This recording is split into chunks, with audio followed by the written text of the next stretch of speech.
কবরের পানির মধ্যে যখন লাশটা নামাবি, ওই সময় তাকে দেখে কবরের ভিতরে একটা সর্প দেখা যায়। এখন কি করবে বড় চিন্তায় পড়ে গেছে। শেষ পর্যন্ত সর্প থেকে কবরের ভিতরে লাশটাকে নামাইয়া দেওয়া হলো। লাশটাকে নামাইয়া উপর দিকে দিয়া বাঁশের বাঁশগুলো দেওয়া হলো, আর উপরে চাটাই গোলা দেওয়া হলো, আর মাটি দিয়ে দিয়ে তার কবরটাকে অন্ধকার করে দেওয়া হলো। আর কবরের ভিতরে সর্প থেকে মানুষের মধ্যে আনা গোনা শুরু হয়ে গেল। এ বন্ধুরি, ও রাঙ্গুলিয়ার বাবারা, এবার কবর মধ্যে সর্প দেখার বিষয়টা আলোচনা সমালোচনায় চলে আসলো। সবাই চিন্তা করে কি ব্যাপার, এই লোকটা তো নামাজ পড়তো, এই লোকটা রোজা রাখতো, তার কবরের ভিতরে কেন সাপ দেখা যায়? এবার মানুষে বাজারে হাটে ঘাটে আলোচনা করে একটা মুরব্বী ডাক দিয়ে কই, বাবারা যার যার চিন্তা করো, যার যার কবর আজাদের চিন্তা করো। এই কথা বলার পরে আর একজন মুরব্বী ডাক দিয়ে কয়, ঠিক আছে অসুবিধা নাই, তবে এই লোকটা তো দেখলাম ভালো মানুষ, আর কবরের ভিতরে কেন সাপটা দেখলাম। এইটা দেখার পরে সবার মনের ভিতরে একটা চিন্তা আসলো। আর একজন ডাক দিয়ে বলে, ঠিক আছে, আমরা তো জানি লোকটা নামাজ পড়তো, আমরা জানি লোকটা রোজা রাখতো, আমরা জানি লোকটা হজ করেছে, কিন্তু লোকটা কেমন ছিল আমাদের চাইতে আরো বেশি ভালো জানবে তার পরিবার। কথা কোন ঠিক কিনা?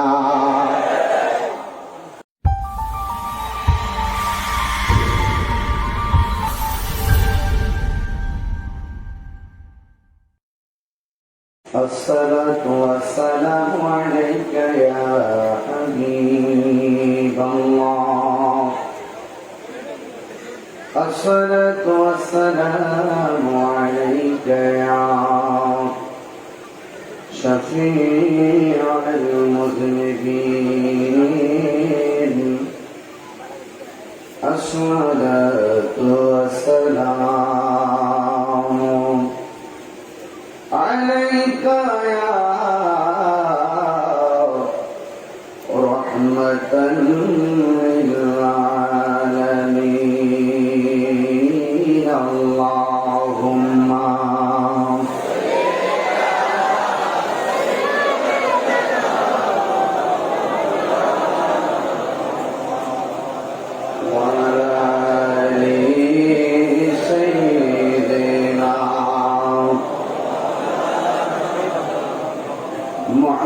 মায়ার শরীফ আল্লাহুম্মা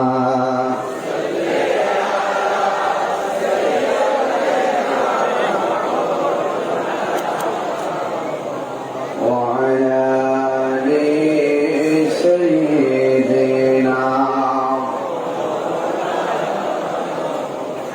হেরার গুহায় তোমারি আসমান থেকে নামে আল কোরআন, বাংলো সবার ভুল তোমারই ওপরে, আসলো কোরআনের ছায়া তোলে, খালিদ ওমর আলী আবু বকর ইসলামী ঝান্ডা নীল যে তুলে।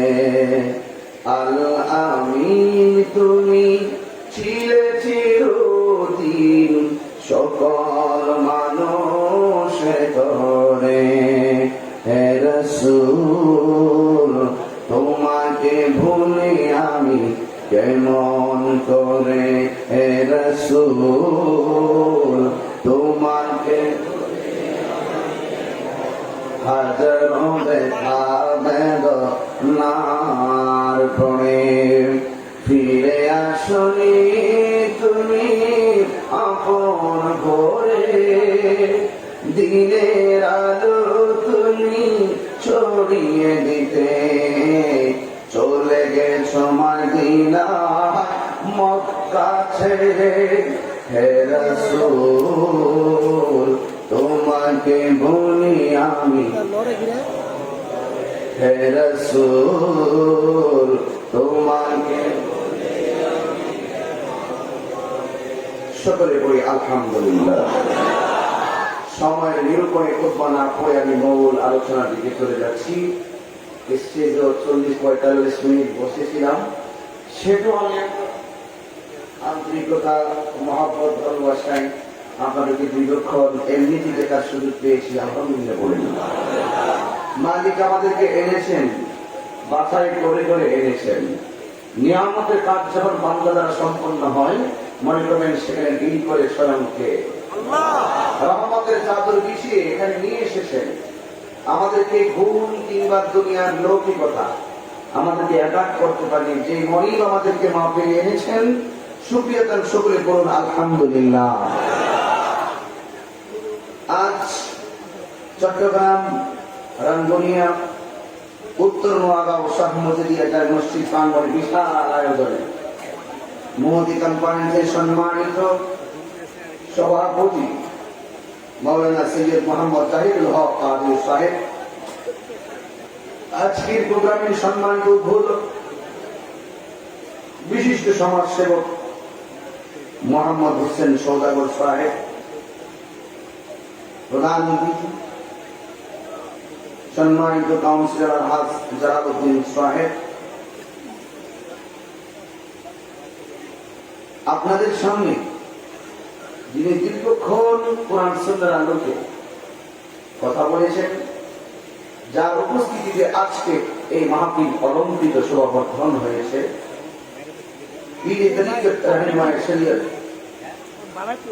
আঞ্জুমানে রাজবিয়া নুরিয়া ট্রাস্টের সম্মানিত চেয়ারম্যান শ্রদ্ধাভাজন আল্লামা আবুল কাসেম নূরী সাহেব মাদাদুল্লাহ আলামিন,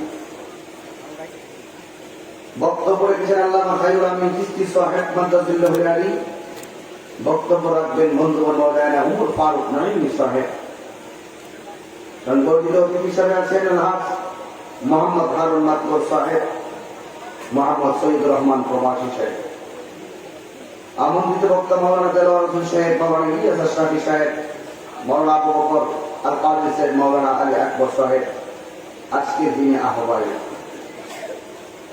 আলহাজ মোহাম্মদ হারুন সৌদাগর সাহেব, উত্তর নোয়াগাঁও মরিনিয়া মজিবিয়া তথা সঙ্গে প্রত্যেকটি আমার অত্যন্ত পরিবার যুব সমাজ, মুরব্বিয়ানে কেরাম, পর্দানসীন আমার সরদা ওলামা ও বোনেরা,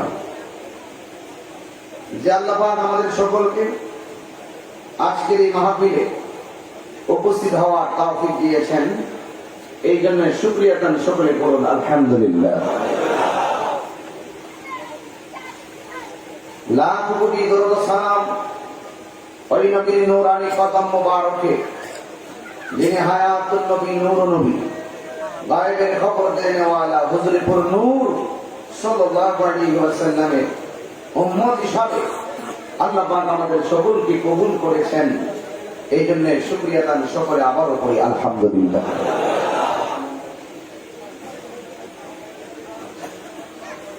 আমাদের যিনি আমার পূর্বে যিনি বক্তব্য দিয়েছেন, আমার পাশে বসা, এর পূর্বে যিনি বক্তব্য দিয়েছেন তিনি হুজুর চলে গিয়েছেন, কিন্তু প্রত্যেকটা কথা আমাদের জীবনের গুরুত্বপূর্ণ দিক, কথা বলেন ঠিক না ঠিক? এই কথাগুলো আমাদের মানার প্রয়োজন আছে না নাই? আল্লাহ আমাদের সকলকে মানা বোঝা তৌফিক দান করবেন, আমিন। বাহিরে যারা দাঁড়িয়ে আছেন, মেহেরবানি করে ভিতরে ফাঁকা জায়গাটা পরিপূর্ণ করে বসুন। আস্তে আস্তে মাঠ কানায় কানায় হয়ে গেল। আমরা আহলুস সুন্নাত ওয়াল জামাত যারা, আপনাকে তাকিয়ে দেখেন তো, উপরে লেখা আছে জশ্নে জুলুসে ঈদে সুবহানাল্লাহ বলেন না, জশ্নে জুলুসে ঈদে মিলাদুন নবী। জশ্নে জুলুস মানে হলো আনন্দ রেলি, আনন্দ মিছিল নবীর শুভ আগমনে। আমরা যে তারিখে রাসূলকে পেয়েছি, সেই তারিখটায় আল্লাহ নবী সাল্লাল্লাহু আলাইহি ওয়াসাল্লামের মহব্বতে আনন্দ মিছিল করে থাকি। এই আনন্দ মিছিল করাটা এটা কি অন্যায়? এই জন্য আপনাদের অনুরোধ করে বলবো, শান্তি বার্তা নিয়ে প্রিয় হাবিব সাল্লাল্লাহু আলাইহি ওয়াসাল্লাম যে দিনটিতে এসেছেন, আমরা সেই দিনটিকেই ঈদে মিলাদুন নবী সাল্লাল্লাহু আলাইহি ওয়াসাল্লাম বলে থাকি, ঠিক না ঠিক? আর গোটা 63 বছর আল্লাহ নবী সাল্লাল্লাহু আলাইহি ওয়াসাল্লাম দুনিয়াতে ছিলেন এবং 63 বছরে অবস্থার পরিপ্রেক্ষিতে সুদীর্ঘ 23 বছরে জিবরাইল আলাইহিস সালামের মাধ্যমে 7টি পদ্ধতির মাধ্যমে আল্লাহ তাআলা কোরআন কারীমকে নাযিল করেছেন। এই গোটা 63 বছরটাকে বলা হয় সিরাতুন নবী। কি বলা হয়? সিরাতুন নবী। তো আপনাদেরকে পরিষ্কারভাবে একটা কথা মানতে হবে, সুন্নি যারা এরা মিলাদুন নবীও মানে, সিরাতুন নবীও মানে। আজকে যারা বিভ্রান্ত ছড়াতে চায় ওরা অতীত থেকেই বিভ্রান্ত ছড়িয়ে আসছে। আলহামদুলিল্লাহ আমরা অনেক আনন্দিত যারা সারা জীবন ঈদে মিলাদুন নবীকে বেদাত বলতো, আজকে উনারে দেখতেছিলাম রাষ্ট্রীয় প্রোগ্রাম হিসাবে পিছনে ব্যানার লাগিয়েছে ঈদে মিলাদুন নবী সাল্লাল্লাহু আলাইহি ওয়াসাল্লাম উপলক্ষে মিলাদ মাহফিল, দোয়ার মাহফিল, শীর্ষক আলোচনা সভা। এখন কিন্তু অটোমেটিকলি ওরা মানতেছে। এখন আপত্তি করলো কোথায়? জশ্নে জুলুস এটা আবার পাইল কোথায়? তো যুগে যুগে যুগে যুগে ওরা আমাদের মুখ থেকে যে কথাগুলো শুনবে, হয়তোবা হঠাৎ করে তারা আমাদের কথাগুলো মানবে না, আস্তে আস্তে বোধগম্য হলে একদিন তারা মানতে বাধ্য হবে। ঠিক কিনা বলেন? আমি যখন ক্লাস 8 এ পড়ি, আমার নানার বাড়িতে আমি যখন যাইতাম ঝগড়া হতো। ওই সময় কওমি মাদ্রাসার নাম ছিল খারিজি মাদ্রাসা। কি মাদ্রাসা? খারিজি মাদ্রাসা। তো সবাই তো তখন মাদ্রাসায় পড়ে, খারিজি মাদ্রাসায় পড়ি, এখন নাম হয়েছে কওমি। তারপরে এরপর আগে নাম চেঞ্জ হবে অবস্থা আলোকে। তখন আমার সাথে তর্ক হতো, রসুল কিসের তৈরি, তারা বলতো নবী মাটির তৈরি। আচ্ছা, ওই সময় ছাত্র মানুষ আমার ব্যাখ্যা জানা ছিল না, তা আমার আম্মা শিখেছে নবী নূরের তৈরি, এগুলো আমরা বলতাম আর কি। এরপরে বলতো কি নবী মহিলা পরিচয় করলে মাটির সঙ্গে মিশে গেছে। দেখেন ওই সময় আমি খুব কষ্ট পাইতাম, কিন্তু আল্লাহর রহমতে এখন এই আজকে 3-4 বছর ধরে ওনারা স্পষ্ট ভাবে বলে হায়াতুন নবী, জিন্দা নবী, নবী রওজার ভিতরে জিন্দা। তো একটু ধৈর্য লাগবে আমাদের, কি লাগবে?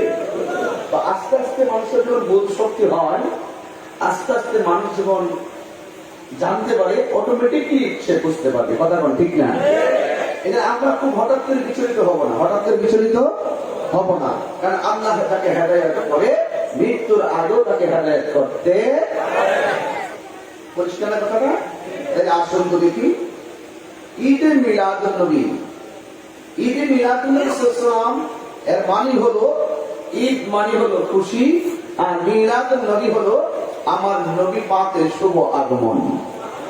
আর নবীর ক্ষেত্রে প্রত্যেকটা শব্দ আমাদের ক্ষেত্রে যে অর্থটা হবে, নবী পাকের ক্ষেত্রে লেটেস্ট সম্মানজনক শব্দ ব্যবহার করতে হবে। ঠিক কিনা বলেন?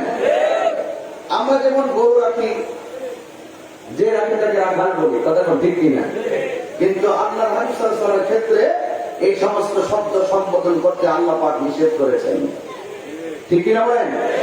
এই জন্য বাবা আমার অনুরোধ করে বলছি আপনাদেরকে, এই মিলাদুন নবী সাল্লাল্লাহু আলাইহি ওয়াসাল্লামের চাঁদ চলছে, এটা সারা বিশ্ববাসী আপনারা দেখেছেন 153টা দেশে জশ্নে জুলুস ঈদে মিলাদুন নবী সাল্লাল্লাহু আলাইহি ওয়াসাল্লাম পালিত হয়েছে। প্রায় 53টা দেশে এই ঈদে মিলাদুন নবী সাল্লাল্লাহু আলাইহি ওয়াসাল্লামের তারিখের দিন ছুটি ঘোষণা করা হয়েছে। এর মধ্যে আমার বাংলাদেশও একটা দেশ। আলহামদুলিল্লাহ বলবেন না? শুধু তাই না, আমাদের বাংলাদেশে সরকার কর্তৃক, মহামান্য রাষ্ট্রপতি কর্তৃক এবং প্রধানমন্ত্রী কর্তৃক গেজেট প্রকাশের মাধ্যমে সেই দিনটিকে রাষ্ট্রীয়ভাবে স্বীকৃতি দেওয়া হয়েছে। তো অটোমেটিকলি সুন্নিরা যারা দলিল বিনে কথা বলে না, তারা কথা ঠিক কিনা বলেন? একটু সময় লাগবে। কি লাগবে? সময় লাগবে। সেই দিন পর্যন্ত অপেক্ষা করতে হবে। আমরা অনেকের মতাদর্শে একাত্মতা পোষণ করতে পারতেছি না এখনো পর্যন্ত, কিন্তু ওনারা ঠিকই আমাদের দলিলগুলো শুনে শুনে একাত্মতা পোষণ করতেছে। তার মানে হলো আমরা যতদিন পৃথিবীতে থাকবো, আমাদের জীবনটাকে মোস্তফার পক্ষ থেকে যে সিলেবাস গুলো দিয়েছেন, সেই সিলেবাস গুলো হৃদয়ে ধারণ করে আমাদের জীবনকে মৃত্যুর আগ পর্যন্ত পরিচালনা করব। আর এই বিষয়গুলোর সূক্ষ্ম মেসেজ গুলো দেওয়ার জন্যই উলামায়ে কেরামদেরকে আহ্বান করা হয় এলাকা ভিত্তিক কোরআন সুন্নাহর কথাগুলো মানুষের সামনে তুলে ধরে সমাজ বিনির্মাণে, সুন্দর সমাজ বিনির্মাণে মানুষদেরকে কোরআন সুন্নাহর প্রতি উজ্জীবিত করা। আপনাকে একমত না? সবাই একমত না? বাবার আমার অনুরোধ করে বলবো, যতক্ষণ আলোচনা করব আপনারা অত্যন্ত ধৈর্যের সাথে, আন্তরিকতার সাথে আমার কথাগুলো শুনবেন, ইনশাআল্লাহ। বলবেন না? গভীর মনোযোগ, নীরব থাকা লাগবে। যা বয়ান হবে মাগরিবের নামাজের পর থেকে যা কিছু বয়ান হয়েছে আজকে উত্তর নোয়াগাঁও রাঙ্গুনিয়ার জমিনে, সব উলামায়ে কেরামদের বয়ানগুলোকে হৃদয়ে লালন করুন। আগামীকাল থেকে বাস্তবায়নের প্রতিশ্রুতি গ্রহণ করুন। আমি এখন যেই কথাগুলো বলবো, এই কথাগুলো আপনারা সবাই পালন করার চেষ্টা করবেন।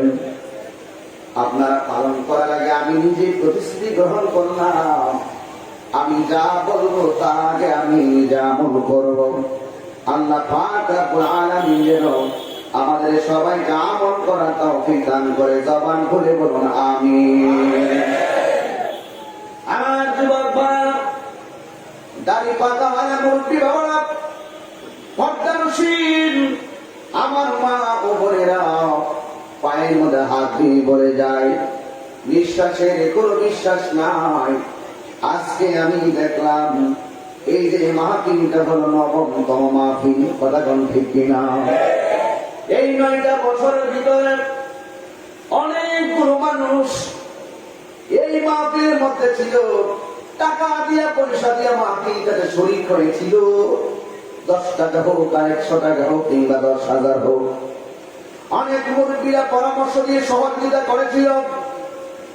এই উত্তর নোয়াগাঁওর মানুষ, রামদুনিয়ার মানুষ, আজকে তাকে দেখো এই 9টা বছরের বিবর্তনে অনেকগুলো মানুষ আজকে অন্ধকার কবরে এতিম হয়ে শুয়ে আছে। কথা বলেন ঠিক কিনা? আমার জন্য এই মাহফিলটা 18তম হবে। কততম? যদি হয়তো 18তম হয়ে যায়, 18তম হওয়ার আগে অনেকগুলো মুরব্বী কবরে যাত্রী হয়ে যেতে পারে। এখন ছোট ছেলেরা বলবে, হুজুর আমার তো বয়স হয় না, আমার কি মরণের বয়স হয়েছে নাকি? আমি মনে হয় 18 সাল পর্যন্ত বাঁচবো। না না না, আমার নিজের চোখে দেখা বহুত মানুষ, যুবক যুবক পোলাপান রোড অ্যাক্সিডেন্টে হঠাৎ করে মারা যায়। অনেক সময় ছোট ছোট বাচ্চাগুলো, আজকে ফেসবুকের পাতায় দেখলাম ছোট ছোট বাচ্চা পানির মধ্যে পড়ে হঠাৎ করে মারা গিয়েছে। প্রমাণ হয়ে গেল নিঃশ্বাসের কোনো বিশ্বাস নাই, কেউ আগে কেউ পরে চলে যাবে। আমি তাহিরি জন্য আজকের মাহফিল শেষ মাহফিল হয়ে যেতে পারি। একটা বার তাকায় দেখেন আমার দিকে, এই স্ত্রীর মধ্যে 20-25 জন মানুষ আমার পাশে বসা আছে। আল্লাহ কসম করে বলি, একটা মানুষের চেহারা আরেকটা মানুষের সঙ্গে মিলে না। একবার চিন্তা করেন, একটা মানুষের চেহারা আরেকটা মানুষের চেহারার সঙ্গে মিলে না। এই সূক্ষ্ম কারিগর পৃথিবীর কেউ না। জবানটা খুলে বলুন সেই কারিগরকে, আর মায়া সরে বলুন কে?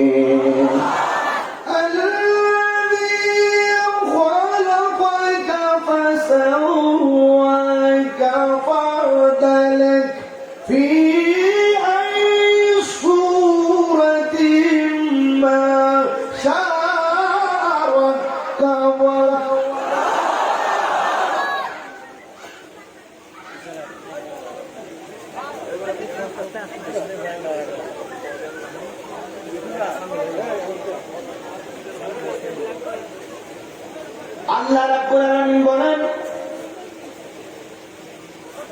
তিনি হল যিনি আল্লাহ, সেই মহান সত্তা যিনি এই পৃথিবীটাকে সুন্দর করে সুবিন্যস্ত করেছেন। আল্লাহ রাব্বুল আলামিন এই পৃথিবীটাকে সুন্দর করে সাজিয়েছেন।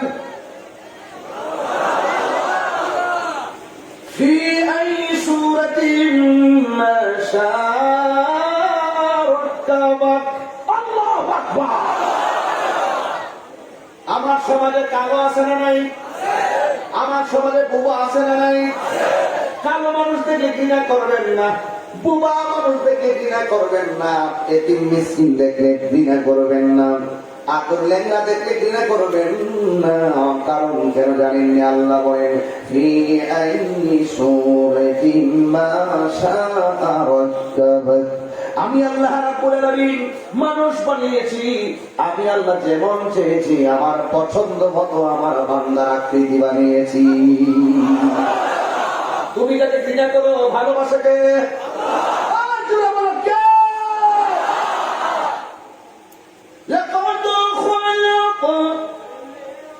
তেলাওয়াত করলে কি আপনার কষ্ট হচ্ছে? আপনার কষ্ট হয়? মানে যখন আমি তেলাওয়াত করবো আপনার প্রস্তুত থাকবেন মনিরকে জোরে সোরে রাখ দেওয়ার জন্য। কণ্ঠ দিয়েছেন কে? হালকা গলা জোড়া বানাই কে? এই কণ্ঠ দিয়েছেন কে? সেই মনিরের জন্য একটু উদার করে দিয়ে মালিককে ডাক দিবেন, পারবেন না? তাহলে আমি একটু উৎসাহ পাবো, তাহলে আমি একটু উৎসাহ পাবো, আমাদের সবার জন্য নিয়ামত হয়ে যাবে। কথা কোন ঠিক কিনা?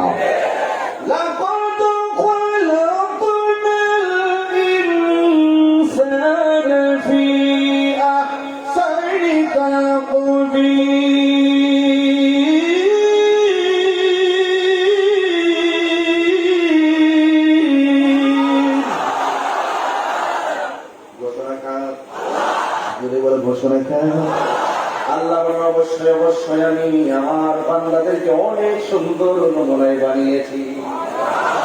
হাসান বলেন, হাসান বলেন, জানেন হাসান বলেছেন ইসমাত আব্দুল সাইয়া। হাসান মানে সুন্দর, হাসান মানে শুধু সুন্দর না, অধিক সুন্দর। আল্লাহ রাব্বুল আলামিন বান্দাদেরকে মানুষদেরকে অবয়ব সুন্দর নমুনার মধ্যে উত্তম ভাবে সৃজন করেছেন। এই জন্য আমার যুবক ভাইরা, কে কখন মারা যাব কেউ জানি না, কার কাছে কোন দিন মারা করবো আজরাইল আসবে কেউ আমরা জানি। এই জন্য সদা সর্বদা মৃত্যুর জন্য প্রস্তুত থাকা লাগবে। রাজি আছি না? আল্লাহ রাব্বুল আলামিন বলেন ওয়ামা তাদরি নাফসুন বিআই আরদিন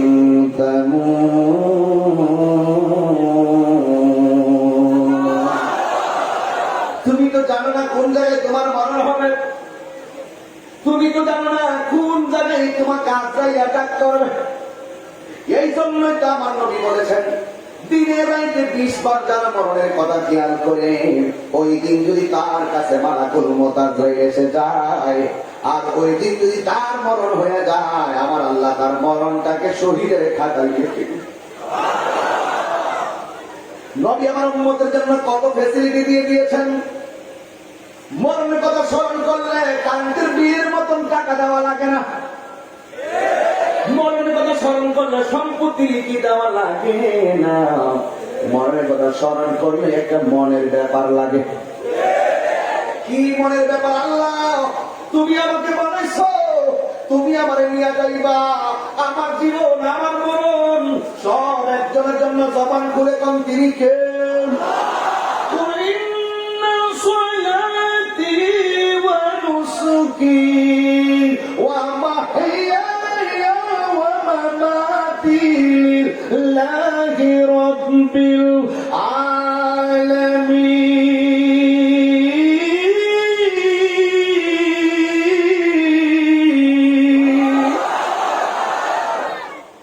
আল্লাহ বলে হে বন্ধু আপনি বলে দেন আমার জীবন আমার মরণ আমার কুরবানি আমার সব কিছু একমাত্র তুমি রবের জন্য।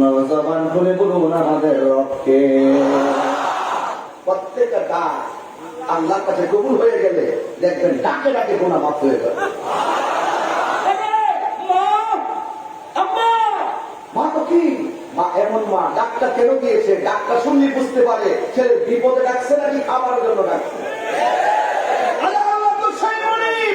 যাকে 10 বার সঙ্গে ডাকলে আল্লাহ কয় তুই গুনাহ করেছিস, আমি তো তার নাম রেখেছি গাফফার, তুই গুনাহ করে আমাকে ডাক দে, আমি তো গুনাহ মাফ করে দিব। তুই আমাকে রহমান বলে ডাক দে, আমি তোর গুনাহ মাফ করে দিব।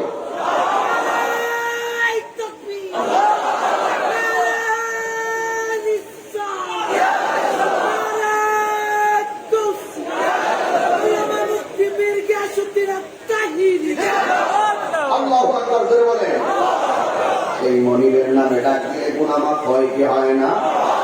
এই জন্য আমার যুবক ভাইয়েরা রাত্র ধীরে ধীরে গভীর হচ্ছে। তবে একটা কথা মনে রাখবেন, রাত্র যত গভীর হয় আল্লাহর মুকাররম ফেরেশতারা আঙ্গুলিয়ায় হাজির হয়। পৃথিবীতে আছে, পৃথিবীর মধ্যে রাঙ্গুনি আছে না নাই? এই জন্য রাঙ্গুনির নাম বলছি একটু আপনারা ইয়ে হওয়ার জন্য, কি বলে এটাকে, উজ্জীবিত হওয়ার জন্য, ঠিক কিনা বলেন? এই রাঙ্গুনিয়াতে ফেরেশতা আছে না নাই? এই জন্য যুবক ভাইরা রাত্র যখন গভীর হয় আল্লাহর মুকাররম ফেরেশতারা বান্দার কাছে হাজির হয়ে যায়। এরা যখন আমার আল্লাহরে আল্লাহ বলে ডাক দেয়, ওই ফেরেশতারা আল্লাহর কাছে বান্দার জন্য 70 বার গুনাহ মাফ চায়। ইয়া রাসূলুল্লাহ বলেন না? এই জন্য আমার যুবক ভাইরা, আমার শুরুর কথা একটাই, শেষের কথা থাকবো একটাই, যেই কোনো মুহূর্তে মরণ আসতে পারে। আজকের কাজটা আমি কালের জন্য রেখে দিও না। এমনও হতে পারে ফজর কাজা করেছো, যোহরের টাইমে পড়বে, কিন্তু যোহরের আগে তোমার মরণ হতে পারে কি পারে না? সোজা হিসাব, একদম সরল সমীকরণ। ফজরের নামাজ করেছো কাজা,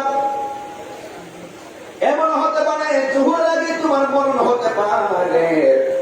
এই জন্য আমার যুবক ভাইয়েরা অনুরোধ করে বলি, মরণের জন্য যদি চিন্তা করো, আখিরাতের জবাবদিহিতার ভয় যদি আপনাদের থাকে, তাহলে আল্লাহর বিধানগুলো মানার দরকার আছে না না? আমার বন্ধুরা, আমার মুরব্বী বাবারা, আল্লাহ রাব্বুল আলামিন ইবাদতের কথা বলেছেন, আল্লাহ রাব্বুল আলামিন মহব্বতের কথা বলেছেন। আল্লাহ রাব্বুল আলামিন আমাদেরকে টেন্ডারবাজি করার জন্য পাঠাই নাই। আল্লাহ রাব্বুল আলামিন আমাদেরকে মানুষের বিরুদ্ধে গীবত করতে পাঠাই নাই। আল্লাহ রাব্বুল আলামিন আমাদেরকে পরের হক নষ্ট করতে পাঠাই নাই।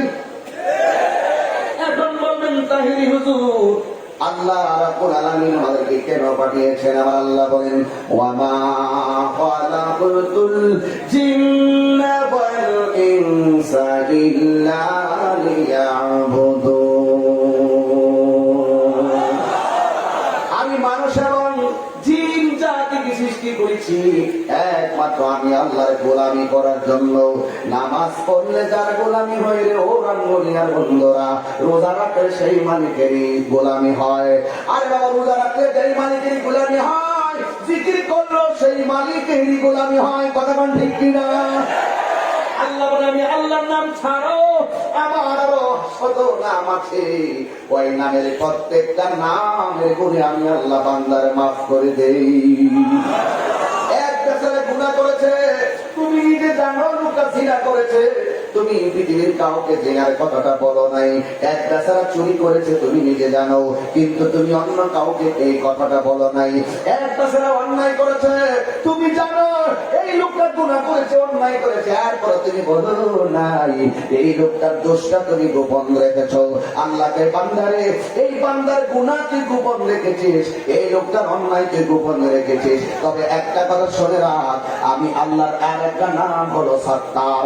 তুই দুনিয়ার মানুষের দোষ বর্ণনা না কইরা দোষটা গোপন রাখলি বান্দা, আমি আল্লাহ রাব্বুল আলামিন হাসরের ময়দানে তোর হাজার হাজার গুনাহ আর হাজার হাজার দোষের কথা আমি আল্লাহ গোপন রাখবো। ঠিক কিনা বলে? এই জন্য মানুষের দোষ খুঁজিও না, নিজের চরকায় তেল দাও। কি বলেন? তুমি যদি মানুষের দোষ গোপন রাখো, আল্লাহ তোমার দোষ গোপন রাখবে। আল্লাহ পাক বলেন না? এই জন্য না বাবারা আমার, অনুরোধ করে বলি, মানুষের গীবত থেকে, মানুষের নিন্দা থেকে, পরনিন্দা চর্চা থেকে একটু দূরে থাকবেন। দেখবেন আল্লাহ রাব্বুল আলামিন আপনার সিনাটারে মদিনাওয়ালার আয়না বানায়া দিবে। দিতে পারে কি পারে না? সেই শান্তির বার্তা নিয়ে এসেছেন আমার রহমাতুল্লিল, আর রহমাতুল্লিল। এই মিলাদুন নবীর চাঁদে অনেক উলামায়ে কেরাম এই চাঁদে মিলাদুন নবীর বয়ান করেছেন। আমি শুধু বলবো কোন নবীর মিলাদুন নবীর বয়ান করেছেন, কোন নবীর সিরাতুন নবীর বয়ান করবেন। ও বন্ধু, ও যুবক ভাইরা, কেন নবীর গান গাইবেন না, শান গাইবেন না? একটা বার চিন্তা করেন, কবরে 3টা প্রশ্ন, এর ভিতরে আমার নবীর ব্যাপারে প্রশ্ন আছে না নাই? কুরআন পাইলাম নবীর উসিলায়, কথাটা ঠিক কিনা বলেন? আর ইসলাম পাইলাম নবীর কারণে, ওই রাহমাতুল লিল আলামিন কবরের ভিতরে আপন হবে। কেন জানেন এই কথাগুলো কেন বলতেছি? বোঝার জন্য বলতেছি। এক ব্যক্তি তার মৃত্যু হলো, আল্লাহু আকবার, আমাদের কাছে মনে আসতে পারে কিনা বলেন? আপনি কি কষ্ট হবে আমি এদিকে বলেন বললে? আজকে আমরা কেন অন্যায় করি জানেন? আখিরাতের জবাবদিহিতার কথা আমরা ভুলে গেছি, কথা কোন ঠিক কিনা? সত্যিকার আখিরাতে জবাবদিহিতার চিন্তা করে সেই কোনদিন মায়ের বুকে লাথি মারতে পারে না। সত্যিকার আখিরাতে চিন্তা যারা করে তারা কখনো কোরআনের বিরুদ্ধে কথা বলতে পারে। এই জন্য যুবক ভাইয়েরা আমার মুরব্বী বাংলা, আল্লাহর হাবিব সাল্লাল্লাহু আলাইহি ওয়াসাল্লাম বলেছেন কবর হলো আখিরাতের প্রথম মঞ্জিল। আখিরাতের প্রথম মঞ্জিল কি? কবর আখিরাতের প্রথম মঞ্জিল। আমার নবী, আপনার নবী রাহমাতুল লিল আলামিন বলেছেন আখিরাতের মঞ্জিলটা যদি পাড়ি দিতে পারো, কবরটা তার সহজ হয়ে যাবে, আখিরাতে হাসরের ময়দান তার জন্য সহজ হয়ে যাবে। এক ব্যক্তি মারা গেল, যেই জায়গার মধ্যে কবর করে শেষ হয়ে যায়, সেই জায়গার মধ্যে একটা সর্প দেখা যায়। আরেক জায়গায় আরেকটা কবর করলেন, ওই জায়গায় কবর করা শেষ, কবর করার পর একটা সর্প দেখা যায়। যেই জায়গায় কবর করে সেখানে একটা সর্প দেখা যায়। মানুষ বড় টেনশনে পড়ে গেছে। আমরা তো কোরআন হাদিস শরীফের মধ্যে পেয়েছি কবরের মধ্যে সর্পের আযাব আছে না নাই? আমরা প্রায় ওয়াজি শুনি কবরে সাপ থাকবে, বিচ্ছু থাকবে, বলে কি বলে না? বলে না, বলে না, বলে না? মানে সর্প কেমন জানেন? বুখারী শরীফের হাদিস দেখলাম, কবরের মধ্যে যে সর্পগুলো আসবে, এই সর্পগুলোর দাঁতগুলো থাকবে লোহার দাঁত। এই দাঁতগুলো থাকবে 70 গজ লম্বা। আর এই সর্পের মাথার মধ্যে থাকবে মহিলাদের চুলের মতো চুলের গোছা। ওই সাপের বডিতে এত দুর্গন্ধ থাকবে যে এই দুর্গন্ধ পৃথিবীতে ছেড়ে দিলে মানুষ কলেরা হয়ে মারা যেত। আবার ওই সাপটা মানে এত লম্বা হবে 450 কিলোমিটার লম্বা। এত বিশাল বড় সর্প, আমার কাছে মনে হচ্ছে ছোট্ট কবরে এত বড় সাপ কিভাবে থাকবে? তোমরা মনে রেখো, মৃত্যুর পরে যা কিছু হিসাব আছে দুনিয়ার চাইতে আলাদা। কথা বলে ঠিক না ঠিক? এই জন্য কবরের ভিতরে সর্প বিষয়টা খুবই ডেঞ্জারাস একটা নিউজ, কথা বল ঠিক কিনা? আমাদের এই সমাজের মধ্যে যদি 10-20 হাত সর্প দেখি আমাদের অনেক ভয় লাগে কি লাগে না? ঠিক এমন ভাবে প্রত্যেকটা কবরের ভিতরে শুধুমাত্র সর্প। এই সর্পের ভিতরে দ্বিতীয়বার কবর পুরা হলো, সেখানেও সর্প। এবার চিন্তা করলো লোকটা আবেদ ছিল, লোকটা সালেহ ছিল, লোকটা মুমিন ছিল, তার কবরে কেন সাপ? সকল মানুষ চিন্তায় পড়ে গেল। শেষ পর্যন্ত একজন আল্লাহর বন্ধুর কাছে গিয়ে বলল, হুজুর এই কবরে কেন সর্প? এই লোকটা তো 5 ওয়াক্ত নামাজ পড়তো, এই লোকটা তো রোজা রাখতো, এই লোকটা তো রাসূলকে অনেক মহব্বত করতো, তার কবরের মধ্যে সর্প দেখা যায়, কি করব? তিনি বললেন, যতই কবরে সর্প দেখা যাক না কেন, তোমরা একটি কাজ করো, এখন তোমরা কবর করো। যদি কবরে সর্প দেখা যায় তাহলে দাফন করবো ওই কবরে, না দেখা গেল ওই কবরে দাফন করবা। তৃতীয়বার কবর করা হলো, সাউন্ডটা একটু তুলে দেন, হাড় একটু হাতে করে রাখেন, মিক্স রাখেন। এই জন্য যুবক ভাইরা অনুরোধ করে বলি, এবার দ্বিতীয়বার সর্প রাখা হলো। রাখার পরে ওই মুহূর্তে কবর খোলা শেষ হয়ে গেল, জানাজার নামাজ শেষ হয়ে গেল, ঠিক আছে? ওই মুহূর্তে কবরের পানির মধ্যে যখন লাশটা নামাবি, ওই সময় তাকে দেখে কবরের ভিতরে একটা সর্প দেখা যায়। এখন কি করবে বড় চিন্তায় পড়ে গেছে। শেষ পর্যন্ত সর্প থেকে কবরের ভিতরে লাশটাকে নামাইয়া দেওয়া হলো। লাশটাকে নামাইয়া উপর দিকে দিয়া পাশের বাঁশগুলো দেওয়া হলো, আর উপরে চাটাই গোলা দেওয়া হলো, আর মাটি দিয়ে দিয়ে তার কবরটাকে অন্ধকার করে দেওয়া হলো। আর কবরের ভিতরে সর্প থেকে মানুষের মধ্যে আনা গোনা শুরু হয়ে গেল। এ বন্ধুরি, ও রাঙ্গুলিয়ার বাবা, এবার কবর মধ্যে সর্প দেখার বিষয়টা আলোচনা সমালোচনায় চলে আসলো। সবাই চিন্তা করে কি ব্যাপার, এই লোকটা তো নামাজ পড়তো, এই লোকটা রোজা রাখতো, তার কবরের ভিতরে কেন সাপ দেখা যায়? এবার মানুষে বাজারে হাটে ঘাটে আলোচনা করে একটা মুরব্বী ডাক দিয়ে কয়, বাবারা যার যার চিন্তা করো, যার যার কবর আযাবের চিন্তা করো।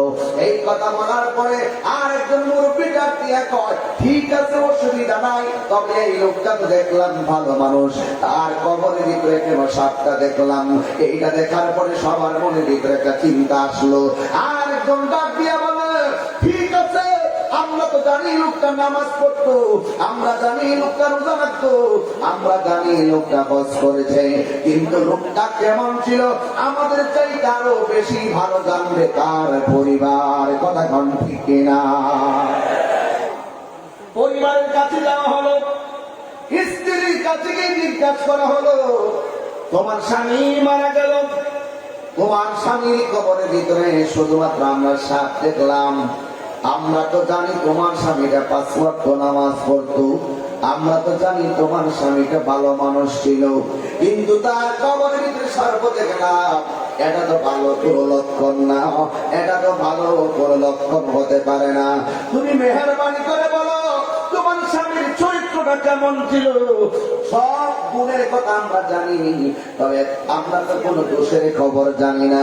তবে তুমি তো সংসারে করেছো, তুমি জানো নি তোমার স্বামীর কোনো দোষ আছে কিনা। স্ত্রীরা গিয়া বলে, ও গ্রামবাসী,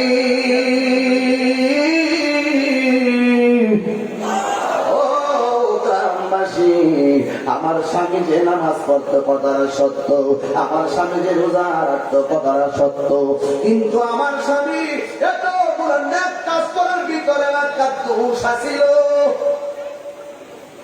একটা অন্যায় কাজ করতো। আমি তার বারবার বলছি, আপনি এই কাজটা করেন না, এই কাজটা করলে নামাজ কাজ হবে না, এই কাজটা করলে রোজায় কোনো কাজ হবে না, এই কাজটা করলে যাকাত কোনো কাজ হবে না। এলাকাবাসী বলে, মা গো কি এমন দোষ ছিল? আমরা দোষের কথা বলে আমরা সতর্ক করে দাও। এবার স্ত্রীরা চোখের পানি ফালাইয়া ডাক দিয়ে কয়, গ্রামবাসী, আমার স্বামী ইবাদত করার পাশাপাশি আমার স্বামী ব্যবসা করত, ব্যবসার মধ্যে ওজন দেওয়ার যত মাপ যত যা কিছু ছিল, ওজন দিয়ে যখন দ্রব্য বিক্রি করত, ওই ওজনের দ্রব্যের ভিতরে কিছু পাথরের কণা দিয়ে দিয়ে ওজন বাড়াইয়া মানুষদেরকে ধোঁকা দিয়া দিয়া বিক্রি করত। এই জন্য মনে হয় আমার স্বামীর কবরে সর্প আগমন হয়ে গেছে।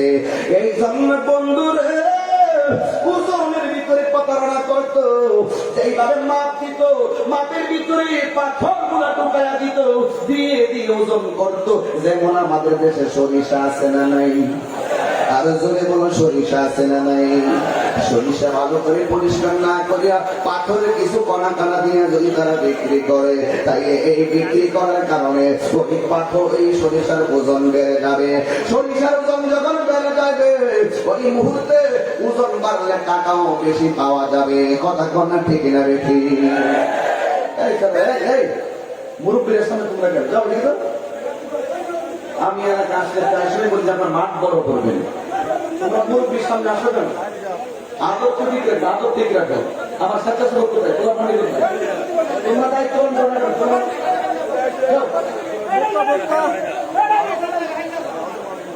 এগিয়ে চলে আসো, এগিয়ে চলে আসো।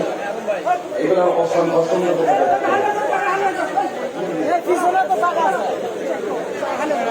La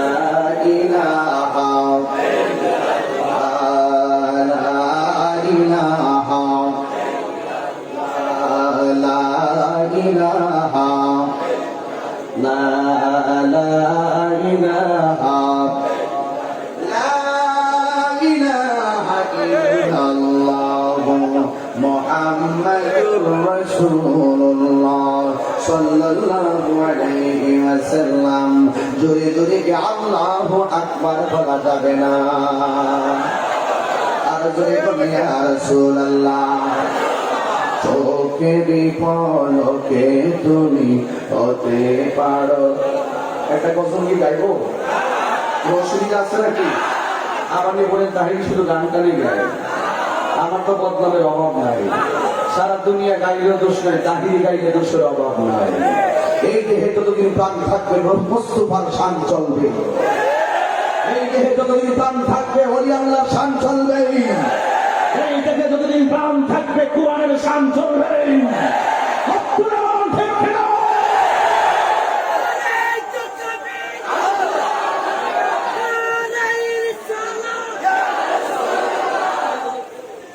আলহামদুলিল্লাহ বলেন। আমার সাথে বলতে পারবেন আপনারা সবাই? আমার আজকের ওয়াজের বিষয়টি ঠিক আছে মনে করেন? আমাদের জন্য প্রত্যেকটা মানুষের জীবনের হৃদয়টাকে সফট করার জন্য এই বয়ানগুলো প্রতিনিয়ত মেহরাবে মেহরাবে প্রয়োজন। কথা বলেন ঠিক কিনা বলেন? হাত তুললে চোখের পলকে তুমি হতে পারো লাশ, চিরতরে বন্ধ হবে তোমার নিঃশ্বাস। হবে এলাম তোমারি নাম মসজিদের মাইকে, হবে এলাম তাহিরি নাম মসজিদের মাইকে। বাড়িওয়ালা নাই রে বাড়ি, বাড়িওয়ালা নাই রে বাড়ি নাই রে দুনিয়াতে। যাদের সাথে চলতে তুমি থাকিতে দিবানিশি, জানা যায় শরীর হবে তোমার প্রতিবেশী। ঠিক না বলো? যাদের সাথে চলতে তুমি থাকিতে দিবানিশি, জানা যায় শরীর হবে তোমার প্রতিবেশী।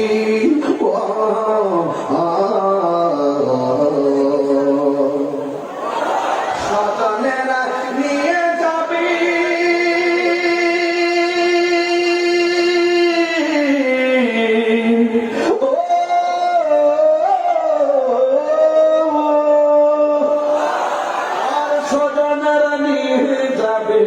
স্বজনেরা নিয়ে যাবে তোমাকে পালকিতে। বাড়িওয়ালা এই যুবক ভাইরা সবাই বলে বলো, বাড়িওয়ালা নাই রে, চোখের পলকে তুমি চিরতরে বন্ধ হবে তোমার নিঃশ্বাস। হবে এলাম তাহিরি নাম মসজিদের মাইকে, হবে এলাম তাহিরির নাম মসজিদের মাইকে। বাড়িওয়ালা শোনো শোনো শোনো শোনো, যাদের বয়ে থাকেতে তুমি ছিল বাহাদুরি। ঠিক বলে আপনি হাওয়ায় উড়া তুমি যে রঙিন ঘুরি, তোমার ভয়ে থাকে তো মানুষ ছিল বাহাদুরি। বাবুরি হাওয়ায় উড়া তুমি যে রঙিন ঘুরি।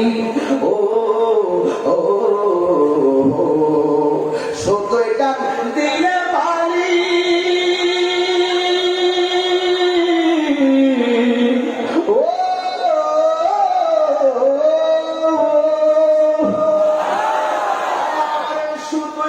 দিলে মালিক শুধুই টান দিলে মালিক পারবে না থাকিতে। বাড়িওয়ালা বাড়িওয়ালা নাই রে বাড়ি নাই রে ধরি, বাড়িওয়ালা নাই রে বাড়ি নাই রে দুনিয়াতে। বাড়িওয়ালা নাই রে বাড়ি নাই রে দুনিয়াতে। এই কথার সাথে আমার জীবনটা মিলে যায়। আমার বাবা 2.5 বছর আগে চলে গেছে, মিটারটা লাগাই গেছে, এই মিটারের বিল দিতেছি, কারেন্টের বিল আমরা দিতেছি, কিন্তু যেই মালিক বাড়ির মালিক মিটারটা লাগাই গেছে সেই মালিক আজকে কবরে এতিম হয়ে শুয়ে দিচ্ছে।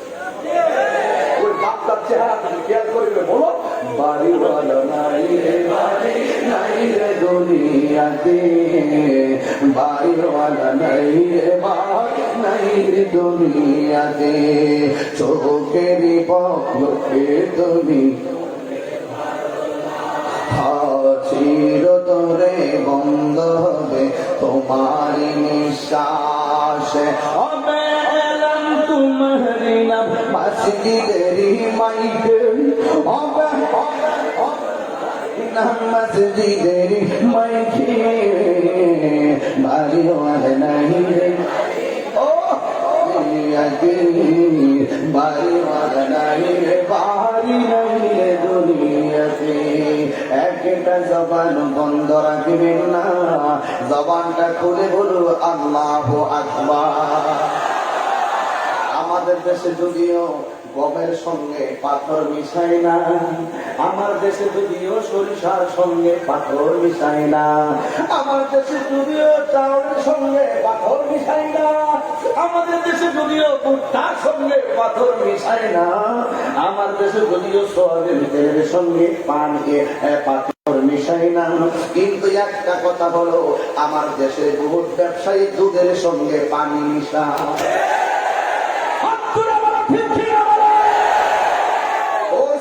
কেউ না বুঝে একজন বুঝে জবান খুলে বলো তিনি কে? একটু লাভের জন্য ঈমান বিক্রি করতে চলো। আজকে থেকে ওয়াদা করো জীবনে কোনোদিন মালের সঙ্গে পাথর মিশাবো না, জীবনে কোনোদিন দুধের সঙ্গে পানি মিশাবো না। তুমি যদি তোমার নীতিটা ঠিক রাখো, যে গরুটা দুধ দিত 5 কেজি, তোমার নীতি যদি ঠিক রাখো, ওই দুধের থেকে আমার আল্লাহ 8 কেজি দিতে পারে কি পারে না? হিসাব মিলাইয়া চলেন, একটু সৎকর্ণ লাগবে। আমার নবী আপনার নবী কবর আযাবটা বড় কঠিন। কেমন কঠিন জানেননি? কেমন কঠিন তো বুঝে যান। এক বছর তার বাবায় কবর দিল, কবর দেওয়ার পরে আলাদা মাটি থাকে কি থাকে না? আলাদা কিছু মাটি ছিল, ওই মাটি দিয়া স্মৃতি হিসাবে একটা কলস বানাবে। এই জন্য কলসটা বানাইলেন। কলসটা বানাইলেন কেন? যেমন আমার আব্বা যখন মারা গেছে, কাপড়টা গায়ের মধ্যে দেওয়ার পরে অতিরিক্ত একটা কাপড়ের টুকরা আমি রেখে দিয়েছি। এই টুকরাটা আমি যেই জায়গায় চেয়ারে বসি, ওই ডয়ারের ভিতরে আমি রেখে দিয়েছি। বন্ধু আমি যখন মাঠে রওনা দেই, আমার আব্বা তো দুনিয়াতে নাই, তোমার আব্বা তো দুনিয়াতে নয়। আমার আব্বার কাপড়টা ডয়ার থেকে আমার হাতের মধ্যে নিয়ে চুমো দেয়। জীবনে কত বাবার সালাম পূজা করতে পেরেছি, আজকের খবর শুনো। জীবনে কত বাবার দেখি, কিন্তু আমার আব্বা কবরে আমার বাবার মতন কাউরে দেখি না। এই জন্য আমার বাবার কাপড়টা কষ্ট হয়েছে আপনাদের। আর ওই বাচ্চার জন্য একটু কান্দোস না, সেই বাচ্চা তোর মানুষ বানাইবার জন্য বাচ্চারে পানি বানায় হলাইছে। কথা কোন ঠিক না? একটা ঘটনা করে গেলে তো পারি আমি, একটা ঘটনা করলে তো বলতে পারি, কিন্তু বাবা মার একটা বিষয়। এই মানুষটার দোয়া থাকলেই কাউন্সিলর হয়, এই মানুষটার দোয়া থাকলেই মেয়র হয়, এই মানুষটার দোয়া থাকলেই আল্লাহওয়ালা হয়। কথা কোন ঠিক না? তুই জিজ্ঞাসা করে দেখ, পৃথিবীতে সব মানুষটা স্বার্থে তোমার জন্য দোয়া করবো, আর 2টা মানুষ তোর জন্য পাগল হয়ে নিঃশ্বাসে দোয়া করবে। ওই মানুষটার নাম হলো জনম সুখী।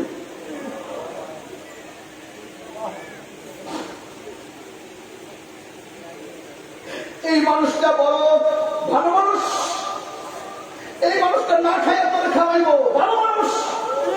এই মানুষটা নিজের চিকিৎসা না করিয়া প্রয়োজন কিডনি দিয়া দিল। এই মানুষটা খুব ভালো মানুষ। আজকের মাহফিলের প্রত্যেকটা পোলাপানকে বলে দিয়ে যাই, যারা নতুন জামা গায়ে রাখে এসো, প্রত্যেকটা পোলাপানকে বলে দিয়ে যাই, তাহির যদি দাওয়াত করো, দাওয়াত করার আগে মায়ের কদম বসি করো।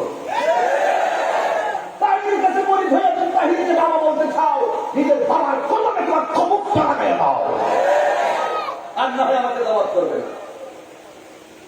যে সন্তান বাবা মাকে কষ্ট দিবে, ওই সন্তান আমার সামনে আসতে হবে। এটা রাত্রি ওয়াসাকাতু রাব্বি ফি সাকাতিল ওয়ালিদাইন, মা বাবা রাজি থাকলে আল্লাহ রাজি থাকে, মা বাবা কষ্ট পেলে আমার আল্লাহ কষ্ট পায়।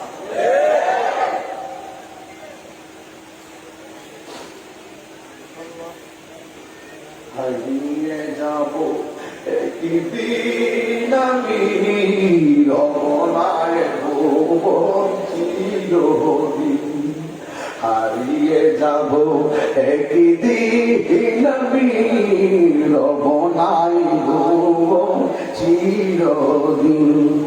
ক্ষমা করে দিও তোমরা আমায়, ক্ষমা করে দিও ভুল করে থাকি যদি কোনো দিন, হারিয়ে যাব একদিন আমি রমনা। তাহিরে জীবন ফুরাইয়া যায়, অভিনয়ের জায়গা মাঝে নয়, সম্মান কম দেয় নাই, সব দিক দিয়ে মানুষ মহব্বত করে। এরপর তাহির মায়ের জন্য কান্দে কেন জাননি, এরপর তাহির বাবার জন্য কান্দে কেন জাননি। এই মানুষটা আমার দোয়া করে সিটাগাং গতকাল আসছি, আসার সময় গত রাতের বেলা কাপড়গুলো আমার ধুইছি নিজে, আবার সকালবেলা ঘুম থেকে উঠার আগে কাপড়গুলো আয়রন করে আনিয়া দিচ্ছে, দিয়ে আমার হাতে দিয়ে কই বলি না সিটাগাং যাবে 5 দিনের জন্য, এই জন্য তোর কাপড়গুলো আমি আয়রন করে রেডি করে দিচ্ছি। এই মানুষটা যদি চইয়া যাই কেডা করে এই দোয়াগুলো কইরা পাঠাইবো? তোর কয়ে দিলে বলি আজকে মাহফিলটা সত্যি কেমন যেন লাগতেছে, প্রত্যেকটা পোলা পানির চোখের মধ্যে পানিগুলা ছল ছল করতেছে। নিঃসন্দেহে আমার যুবকগুলো আজকে দিকে মার পাগল হয়ে যাবে। হবে না হবে না হবে না হবে না হবে না হবে না হবে না হবে না, হাত তুলে বলো, হাত তুলে বলো, মায়ের পাগল হয়ে যাও।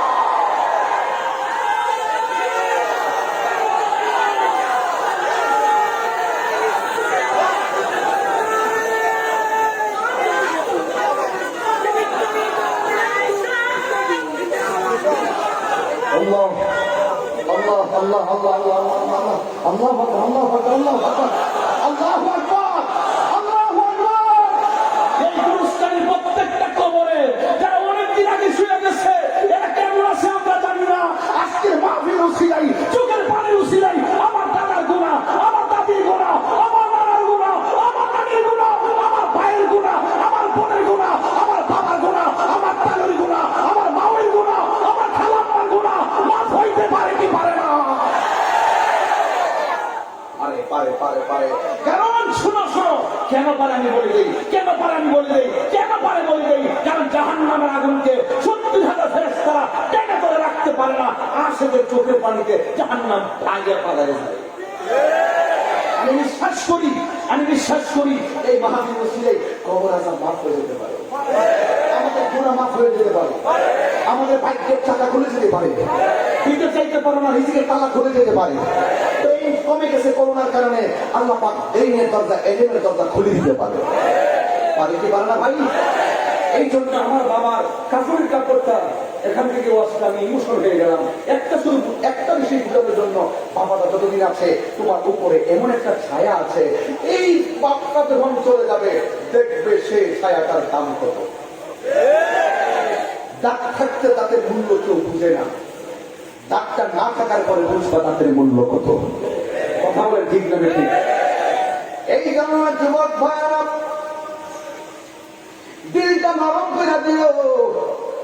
আমার বাবার কাপড়ের কাপড়টা আমার দয়ারের ভিতরে আমি চুমা দিয়ে দিয়ে এখানে ওখানে যাই, ঠিক এমন ভাবে 2টা ভাই তার বাবা দুনিয়া থেকে চলে গেছে গো। চলে যাওয়ার পরে ওই কবরের কিছু মাটি ছিল, ওই মাটিগুলো দিয়া কি করবে, ওই স্মৃতিচারণ করবে, ওই কেমনে করবে, ওই মাটি দিয়া কুমার দিয়া তুই একটা কলস বানাবো। ওই বাবার কবরের মাটির কলসটার মধ্যে পানি নিয়া নিয়া পান কইরা কইরা বাবা হারা জ্বালা মিটাবো। জুরি জুরিকে আল্লাহু আকবার বলা যাবে না। সুন্দর একটা কলস বানাবো, ওই কলসটা বানাইয়া কলসের ভিতরে দিনের বেলা পানি রাখলো, রাতের বেলা তারা পানি পান করবে। এবার আপনার যখন গভীর হইয়া গেছে গো, একটা মাই ঘুম থেকে উঠে গেল, ঘুম থেকে ওইটা ক্লাসের মধ্যে পানি নিল, নেওয়ার পরে দেখে আগুন যেমন গরম, পানি ঘুমের চাইতে আরো বেশি গরম হইয়া রয়েছে। এবার ভাইটা মনে মনে কয় আকাশের সূর্য নাই, চুলার আগুন নাই, হঠাৎ কেন কেমনে ঠান্ডা পানি গুলা গরম হয়ে গেল। রাতের বেলা তো পানি আরো ঠান্ডা থাকার কথা, বাইরে ডাক দিয়ে বাইরে আমরা বাবার কবর মাটি দিয়ে কলস বানাইলাম, এই কলসের মধ্যে পানি রেখেছি ঠান্ডার জন্য, এই পানি গুলা কেন গরম হয়ে গেল। এবার আরো টেনশনে পড়ে গেছে। এরপরে আবার নতুন কইরা রাতের বেলা পানি দিল, যেই মাত্র পানি দিয়েছে বাবা, দিনের বেলা পানি পান করতে গেছে, এই পানিটা আগের চাইতে আরো বেশি গরম হয়ে গেছে। জুড়ি জুড়ি দিয়ে আল্লাহু আকবার বলবেন। আল্লাহর দরা কি নরম না শক্ত? আর জোরে বল, নরম না শক্ত?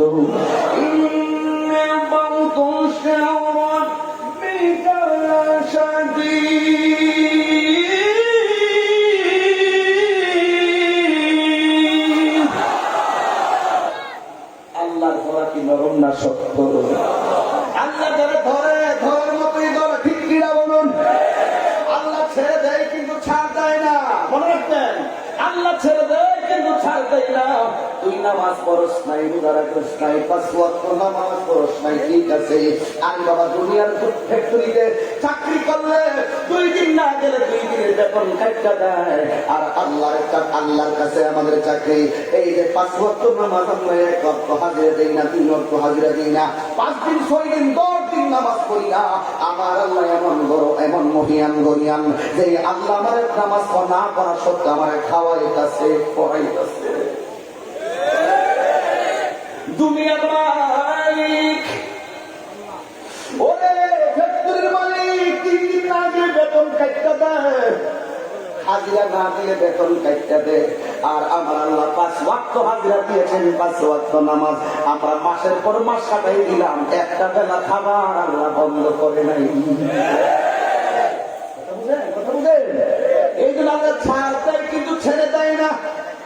ছাড় দিল কোথায়? নামাজ পড়স্তাই করে নিয়মিত ঘুম পাড়াইলো, নামাজ পড়স্তাই করে নিয়মিত খাওয়াইলো, নামাজ পড়স্তাই নিয়মিত জিন্দিগি করাইলো, কিন্তু ছেড়ে দিবে না কোনদিন জানি।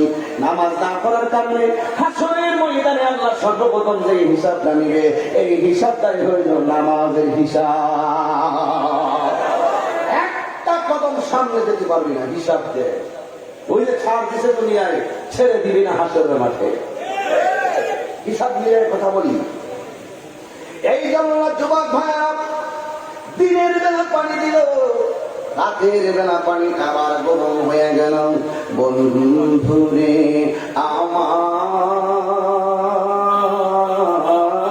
আমার এবার পরিবার চিন্তায় পড়ে গেল, কি ব্যাপার? দিনে পানি রাখলে রাতের বেলা গরম হয়ে যায়, রাতে পানি রাখলে দিনের বেলা গরম হয়ে যায়, তার কারণটা কি? একবার আমি তো কারণ জানি না। ছোট ভাইটা ডাক দিয়ে, ভাই রে, তুমি যদিও কারণ জানো না, এর ব্যাখ্যা পৃথিবীতে কেউ বুঝবে না, এর ব্যাখ্যা বুঝবে একমাত্র আল্লাহর হাবিব। আর দেখুন আল্লাহু আকবার, আল্লাহর হাবিবের কাছে গেল, জানিয়ে ডাক দিয়ে, আল্লাহর বন্ধু, আমার বাবা মারা গেল, আমার বাবাকে কবরের মধ্যে আমি নামাইয়া দিলাম, নামাইয়া দেওয়ার পরে আমার আব্বার যে অতিরিক্ত মাটিগুলা ছিল, অতিরিক্ত যে মাটিগুলা ছিল, এই মাটিগুলাকে স্মৃতিগুলোকে ধরে রাখার জন্য আমরা একটা কলস বানাইলাম। এই কলসের ভিতরে দিনের বেলা পানি দেয়, পানিটা রাতের বেলা আগুনের চাইতে আরো গরম হয়ে যায়, আবার রাতের বেলা পানি দেয়, দিনের বেলা আগুনের চাইতে আরো গরম হয়ে যায়। তার কারণটা কি? আল্লাহর হাবিব বুঝার ক্ষমতা আছে না নাই? আর জোরে বলো, আছে না নাই? কেমন আছে জানি? নবী আমার কবর উপর দিয়া যাক, নবী করে তার খেজুরের ডাল আনস না, খেজুরের ডাল আনলো, দুইটা কবরের মধ্যে খেজুরের ডালটা লাগাইয়া দিল। সাহাবারা তো নবী গো নবী, হঠাৎ করে কেন দাঁড়াইয়া গেলেন? সাহাবীর কাছে আমার নবী ডাক দিয়ে কই, সাহাবারা আমি নবী হাঁটতেছি, দেখতেছি দুইটা কবরের মধ্যে আযাব হইতেছে। কি হইতেছে? দুইটা কবর দিকে আযাব হইতেছে। আল্লাহর হাবিবকে সাহাবায়ে কেরাম জিজ্ঞেস করলেন, নবী গো এই দুইটা কবরের ভিতরে কেন আযাব হইতেছে? আমার নবী জানার ক্ষমতা আছে না না? নবী আমার ডাক দিয়ে সাহাবীরা গো, ও সাহাবীরা, দুইটা কবরে আযাব হচ্ছে কেন জানো নি? একটা কবরের মানুষের চুগলখড়ি করত। চুগলখড় আছে না নাই? তাহিরি এলাকাতে আসবার আগে কয় বন লড়াইতেছে, দানাদার পাইতেছে, সারাদিন দোকানে বসে তাহিরি বদনাম করছে। আমার এখন বই অবসর করছে। এমন কিছু জাতিরা মুনাফিক আছে না নাই? একটা লোকাল সাপ, একটা জাতি সাপ, একটা লোকাল মানুষ আর একটা মুনাফিক। যুগে যুগে যুগে যুগে আমি মনে করি না যে আমি ঘরের পাশের মানুষটা খুব বাড়া, সবচেয়ে বেশি ক্ষতি করবো আমার ঘরের পাশের মানুষ। মনে করি না আপনার বন্ধু সবজি বাড়া, সবচেয়ে বেশি ক্ষতি করবো আপনার বন্ধু। খুব সতর্ক, খুব সতর্ক। দেখো নির্বাচন আসলে সব টাকা খাইব, রাত্রে ভুট্টা দিবা আছে এরকম। আপনার তো টাকা খাইব, দিনের বেলা ওইটা থেকে টাকা খাইব। মানে এই যে একটা মুনাফিকি, এই আননিফাতিক তাদের কারণে সমাজের ভিতরে সবচেয়ে বেশি বিশৃঙ্খলা। মুনাফিকি কি চলবে না বন্ধ হবে? চলবে না বন্ধ হবে? মুনাফিকদের বেহেশতে দিতে যাবে, ঠিক কিনা?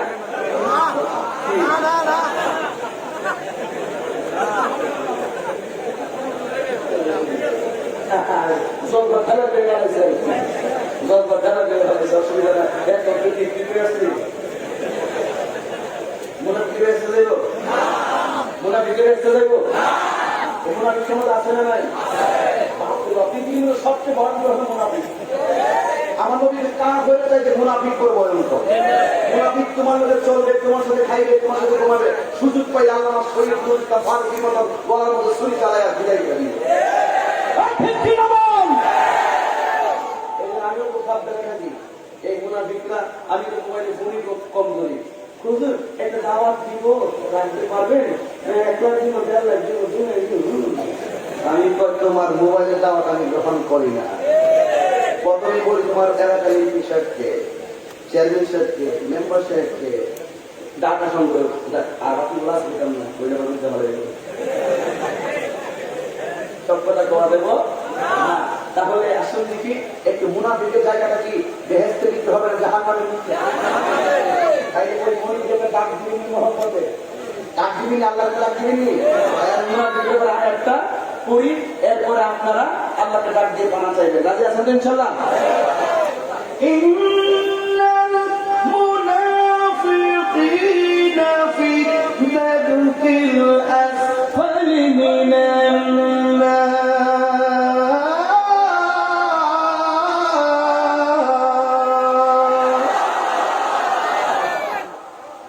আমি দেখতেছি আজকে কোরআন তেলাওয়াত করলে আপনারা বেশি আশিক হয়ে যাবেন, কারণ এবিসিডি করলে আর সব পাওয়া যায় না। কোরআনের একটা অক্ষর পড়লে 10টা নেকি পাওয়া যায়। কোরআন শরীফ পড়লে যেই সওয়াব, শুনলো সেই সওয়াব। যদি মারহাবা। এবার আল্লাহর বন্ধুর কাছে গিয়ে বলে, আল্লাহর বন্ধু বলেন দুইটা কবরে আযাব হচ্ছে, একটা কবরে মানুষ চুগলখড়ি করত, আরেকটা কবরে মানুষ কসরত করে পবিত্রতা অর্জন করত না। আজকে কি মনে থাকবে? কসরত করে পবিত্রতা অর্জন করবেন ইনশাআল্লাহ? ইনশাআল্লাহ করেন, ইনশাআল্লাহ ইনশাআল্লাহ বলেন। কসরত করে পানি না নেওয়াটাকে খুব স্বাভাবিক মনে করে আমরা মনে করি, এই জন্য এটার শাস্তি ভয়ঙ্কর।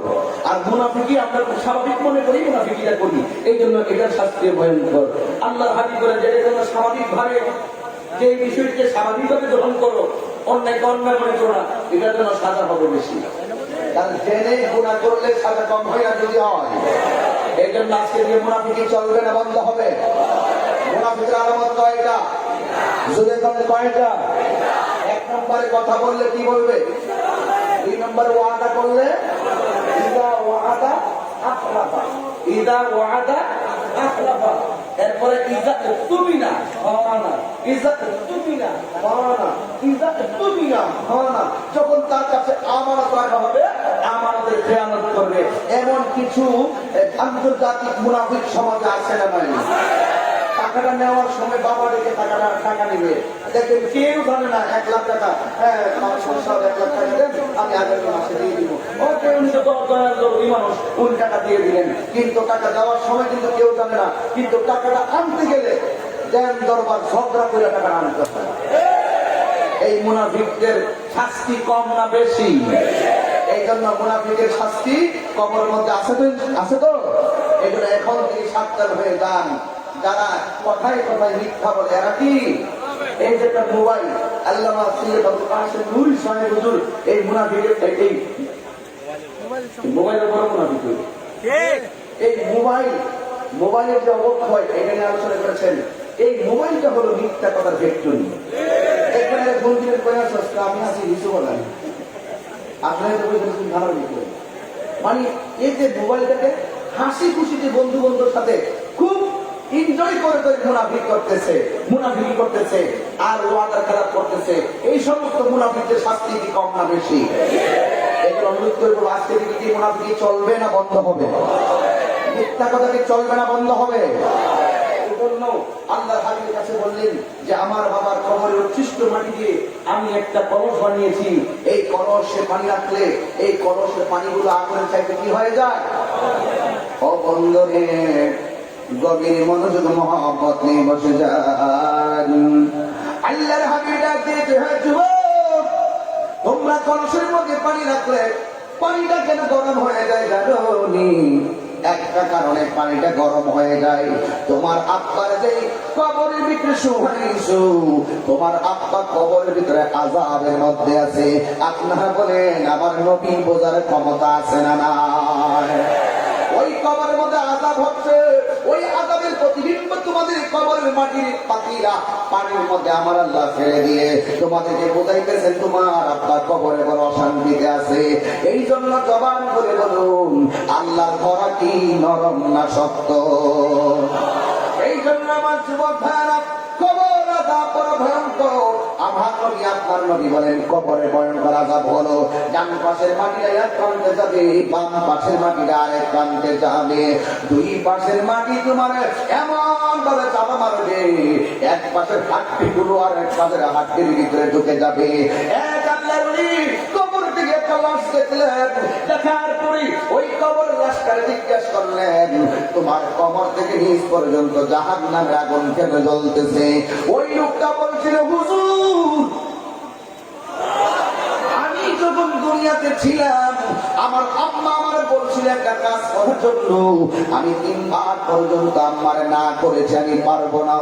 এবার তারা ওই লোকটা ডাক দিয়ে কয়, 3 বার আমার আম্মাকে না করেছি, 4th বারের মাথায় আমার আম্মারে আমার পা দিয়ে একটা লাথি মারছিলাম। জোরে কি নাউজুবিল্লাহ বলবেন না? এই পা দিয়ে আমি লাঠি মারার কারণে এই কবরের ভিতরে আমার আল্লাহ আমার এই আযাব দিতেছে। এর দ্বারা প্রমাণ পেয়ে দিয়েছি, ওই তোমার সাকাতুর রব্বি ফি সাকাতি ওয়ালিদাইন, পিতা মাতার মনে কষ্ট দিলে আমার আল্লাহ কষ্ট পায়। মা বাবার মনে যারা কষ্ট দেয়, দুনিয়া তো তাদের মুসিবত আছে, মরার পরেও মুসিবত আছে না নাই? এই জন্য নিয়ামতের অবজ্ঞা করিও না।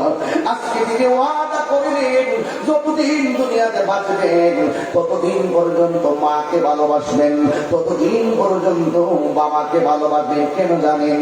মাগো তোমার মতো নয় না কেহ, আমায় কোলে টানি, মাগো তোমার মতো নয় না কেহ, আমায় কোলে টানি,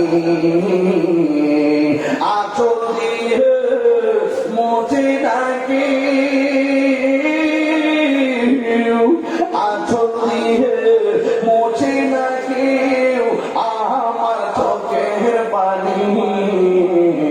আইরে মা জননী আমার, এই সব পাখির কথাগুলো বলি শুধু আমার সন্তানদের মা পাগল বানানোর জন্য। মা বাবা কম, মাগো তোমার তোমার মতো নই না কেহ, আমায় কোলে টানি আঁচল দিয়ে মোটে নাকি, আঁচল দিয়ে মোটে নাকি আমার চোখে পানি। মায়ের মা জননী আমার, মায়ের মা জননী আমি কেমন করে দেব মাটি, আমি কেমন করে দেব মাটি তোমারি কবরে। মা তুমি আমার আগে যেও না গমরে। মা গানে খারাপ লাগে? মা তুমি আমার আগে যেও না গমরে। একটা জবান বন্ধ রাখবেন না, ওই মা বাবার জন্য দোয়া আমরা চাই কি চাই না? এ বন্ধুরি, যদি মা কবরে যেয়ে থাকে আগামীকাল, মা বাবার কবরে পারে দাঁড়ায় মা বাবার জন্য দোয়া করবা। আমার মতন বলো রব্বির আনহুমা কামা রাব্বায়ানি সগীরা। সবাই আমার সাথে বলেন রব্বির কামা রাব্বায়ানি সগীরা। ও আল্লাহ, আল্লাহ গো, আমার মা বাবা আমার ছোটবেলায় যেমনি মায়া করে আমার লালন পালন করছে, ডান কাতে প্রস্রাব করে দিলাম, আমাদেরকে বাম কাতে নিয়েছে, বাম কাতে প্রস্রাব করলাম, মাঘ মাসে শিশির মসজিদের মধ্যে মা বুকের উপরে রেখেছে, বুকের উপরে প্রস্রাব করে দিয়েছি, মা সুন্দর করে বসে গেল আমার কোলের মধ্যে বসে বসে। মা জিন্দিগিটা আমার ছোটবেলা মায়া করে আমার লালন পালন করছে।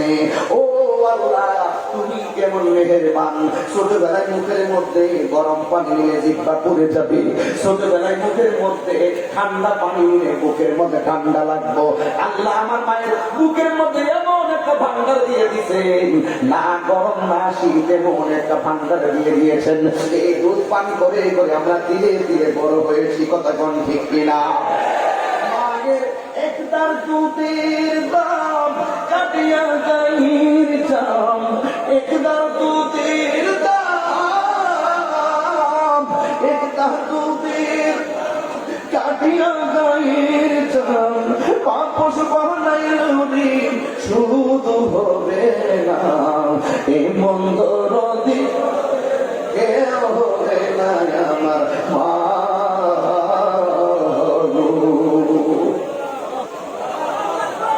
তুই মরে গেলে, মা বাপ মরে গেলে 1 মাস পরে মা বাপ বুঝতে যাই, কিন্তু তুই যখন মারা যাবি ভালো ভালো রান্না করলে মা বাবা খাইতে দিয়া ওই কারণটা রাখিয়া যে আমার দাদুমণি খবরে। তুই তো বাপ মার চাইলে কত খাবার খাই, বাপ মাটা তোর ভালো খাবারটা তোর কামাই শরীরে খাই না। এই জন্য আজকে রাঙ্গুনিয়া নোয়া পাড়ার বাবার আমি বয়ানটা করতেছি কেন? আমি চাই করে করে মায়ের পাগল গোলা হয়ে যায়। মা বাবা বড় কষ্ট করে করে লালন পালন করেছে। অনুরোধ দিয়ে বলি, মা বাবার মনে কষ্ট দিলে কোনোদিন আর হাই পাবে না। মা বাবার জন্য কষ্ট দিলে দুনিয়াতে তার শাস্তি আছে না নাই? এই জন্য এক বড় আলেম মার কাছে এসে বলে, আমি বড় আলেম হয়েছি, আমি হজ করার জন্য যাব। মা ডাক দিয়ে কে, বাবা তুমি হজ করতে যাই না, কোনো অসুবিধা নাই, তুমি হজ করতে গেলে কোনো আপত্তি নাই। মা তো মা, মা মনে মনে তো দীক্ষা লই আমার ছেলেটা কত বড় আলেম হয়েছে, এটা বড়ার মধ্যে আমি মায়ের সিলেবাসটা ভালো করে বসছেনি, একটু যাচাই বাছাই করতে যাই, ডাক দিয়ে করে দাদুমণি তুমি হজে যাইবা। হজে যাবো, ঠিক আছে তুমি গেলে আমি অসুস্থ থাকবো কেমনে? মা একটু ট্রাই করতেছে, এই জন্য সন্তানকে ঠিক আছে এবার গেলাম না। 2 বছর আসার পরে জিজ্ঞেস করা হয়, মা গো আমি হজ করতে যাবো।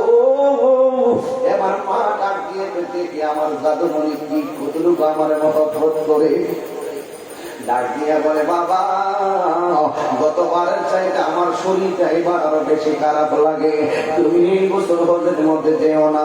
এবার তৃতীয় বছর আসলো, ডাক দিয়েছে, বাবা রে গতবারের চাইতে এবার আমার মনটা খারাপ, মা কিন্তু আসলে হজ করবে সন্তান, মার মতো আনন্দিত তোমার কেউ নাই। আর সন্তান ভালো লেখাপড়া করবে, মার চাইতে বড় আনন্দিত আর কেডারে। মা মাঝে মাঝে যাচাই করে, ওরে বাবা তুই হজ করতে যাবি, আমি তো একটা বার করে পেটে নিয়েছিলাম, একটা বার তুই আমার করিনি না। তুই কি জানোস না ওই হজ করতে গেলে টাকা লাগে, পয়সা লাগে, কত টাকা দেওয়া লাগে তুই কি জানোস না? আমার চারদিকে তাকাইলে কবুল হবে সওয়াব হয়ে যায়। একটা বার তুই যদি আমারে কইতি, আম্মা তুমি আমারে মন করে লেখাপড়া করাইছো, এখন আমি টাকার মালিক হয়েছি, আমি তোমার নিরাপদে যাবো, দেখতো ওই মাটা কত খুশি হইয়া যাইত। আরে বাবা তুই তো নতুন জামাই তো করবি, মারে একটা বার কষ্টাম বা তোমার কি কাপড় লাগবো, দেখে মা বলবে আমার লাগবে না, আমার বৌমারে কিনা দে, আমার লাগবে না, আমার নাতি নাতিদেরকে কিনা দে। মার সঙ্গে গোপনীয়তা করিস না, মা তোর সম্পদের বাদ বসাইত না, মা তোর সম্পদ কাইরা নিত না। হাজার টাকা থাকলে মা কইবা আমার 100 টাকাতে প্যারাসিটামল কিনবো বা নাপা কিনবো, মার কোনোদিনও কইত না আমার বড় রোগ হয়েছে, তোর টাকাটা জানলে সেই হলো। মা বাবা এটাই শুধু চিন্তা করে, কথা বলেন না ঠিক কিনা? এই জন্য মারে সহ্য করে কইল না।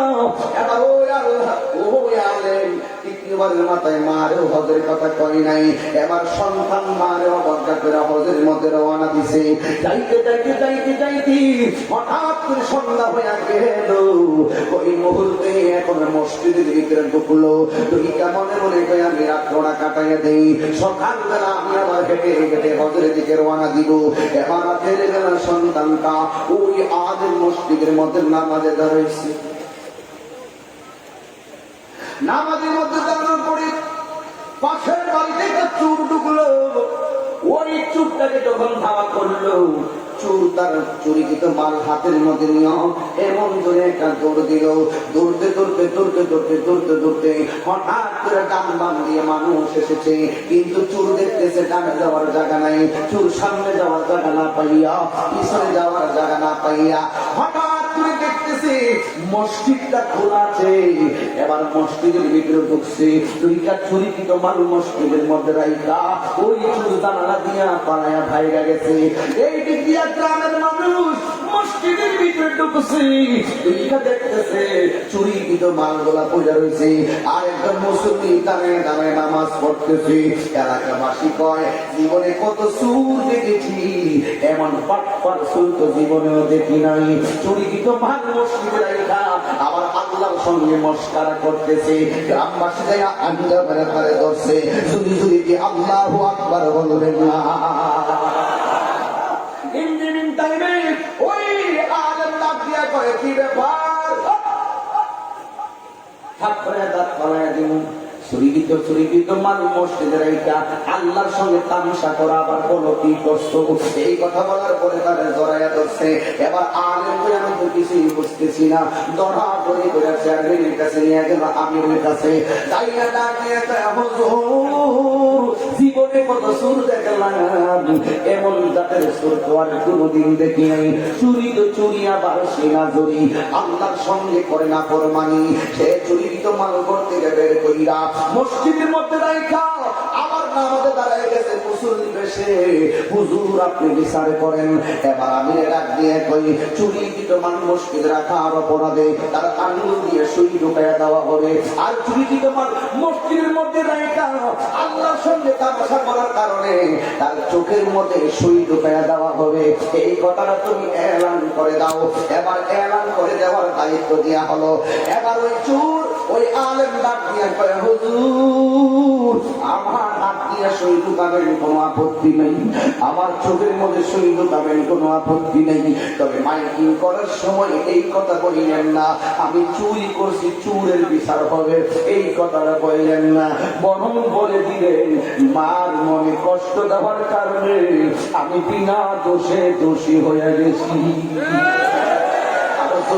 আল্লাহু আকবার। এই কথা বলার পরে এলাকার সালিশ কারক করে কি ব্যাপার, কারণটা কি, কারণটা কি, তুমি কি বলতে চাও ভালো করে একটু বলো না। এবার ডাক দিয়ে বলেন, হুজুর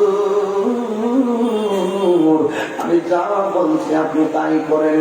এবার ইঞ্জিনিয়ারিং টাইমে এলাকার মধ্যে আল্লাহ হয়ে গেল।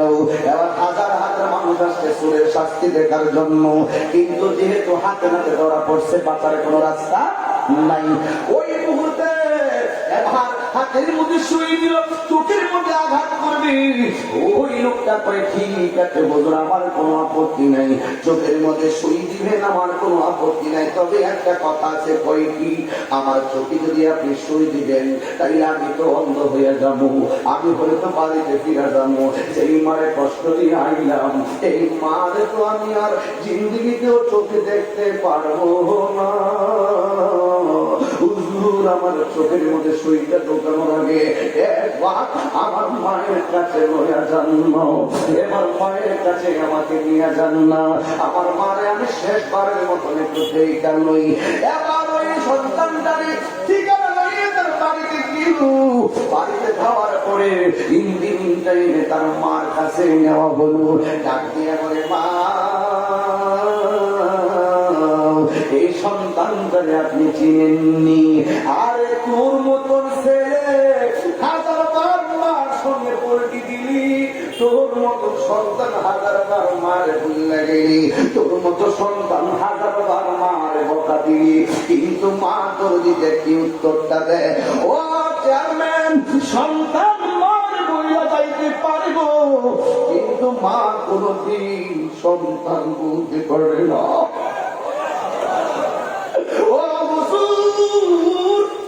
এটা আমার সন্তান, আমার সন্তান খানে কাওয়া জিয়ারতের জন্য গেছে।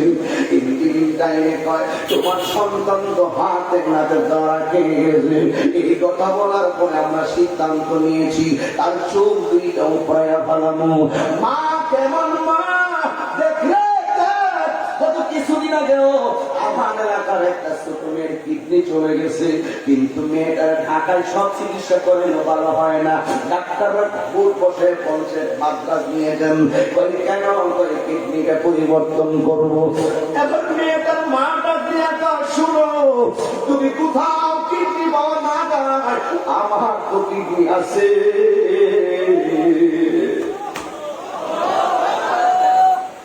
মা কেন এত দামি জানে না সকলে, বলো মা কেন এত দামি জানে না সকলে, বলো জানত যদি পরত দেখে কোরআন হাদিসে বলে, একটি হজের সওয়াব মিলে, এবার দেখিলে দেখিলে মা কেন বেত দামি জানে না সকলে, বলো মা কেন এত দামি জানে না সকলে। 2-3 বছর পান করালো মায়ের বুকে দুধ, কোনে পিঠে নিয়ে আমায় দিতেন কত সুখ। 2-3 বছরে পান করালো মায়ের বুকে দুধ, কোনে পিঠে দিতেন কত সুখ। সেই মায়ের কষ্ট দিলে সেই মায়ের আহা খুদার রসতলে, মা কেন এত দামে জানে না সকলে, বলো মা কেন জানে। আমার চোখটা ঘুমিয়ে গেছে তোমরা বলো না, মা জানে না সকলে, মায়ের প্রসবের কালে কত কষ্ট পাই, বেহুশে হইয়া পরে মায়ে আপন বিছানায়, মায়ের প্রসবের কালে কত কষ্ট পাই, বেহুশে হইয়া পরে মায়ে আপন বিছানায়। সন্তানের নিয়া তুলে কোনে প্রসব ব্যথা ভুলে, মা কেন এত দামি জানে হাত তোলো মা কেন এত দামি জানে না সকলে বলো জানত যদি পরত দেখে কোরআন হাদিসে খোলে একটি হজের সওয়াব মাকে একবার দেখি রে মা কেন এত দামি জানে না সকলে বলো মা কেন জানে না সকলে মা গো ও মা দূরে মা গো ও মা মদিনা কত দূরে সেথায় আমি যাব কেমন রে শুনেছি সেথায় নাকি শুনেছি আহা দয়াল নবী আছে মা গো বলো না মদিনা কত দূরে সুবহানাল্লাহ কইবেন না আমি তোমার কাছে চাই না চোখে মিষ্টি তাহার রোজা দেখতে চাই যার জন্য সব সৃষ্টি ভালোবাসা দয়াল রে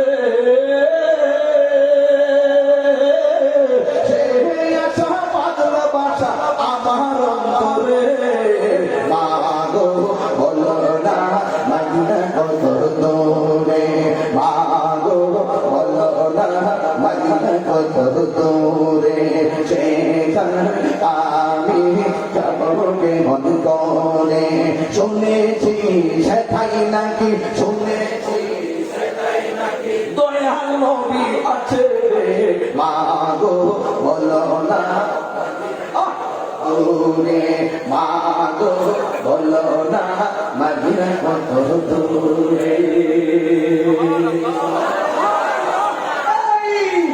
মদিনায় যাবি পাসপোর্ট কর, মদিনায় যাবি 3,50,000 টাকা জমা দেয়, মদিনায় যাবি এয়ারপোর্টে যা, মদিনায় যাবি হারাম কর, মদিনায় যাবি খানে কারাতা কর, মদিনায় যাবি সাফা মারওয়া কর, মদিনায় যাবি মুজদালিফা কর, মদিনায় যাবি আরাফাত ময়দানে কর, মদিনায় যাবি তওবা নিক্ষেপ কর, একবার মুস্তাফা রওজায় যা।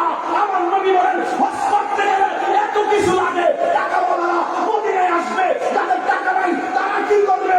এই জন্যই রাসূল বলেছেন মায়ের চেহারার দিকে একবার যদি কেউ তাকায় কবুল হকের সওয়াব হয়ে যায়।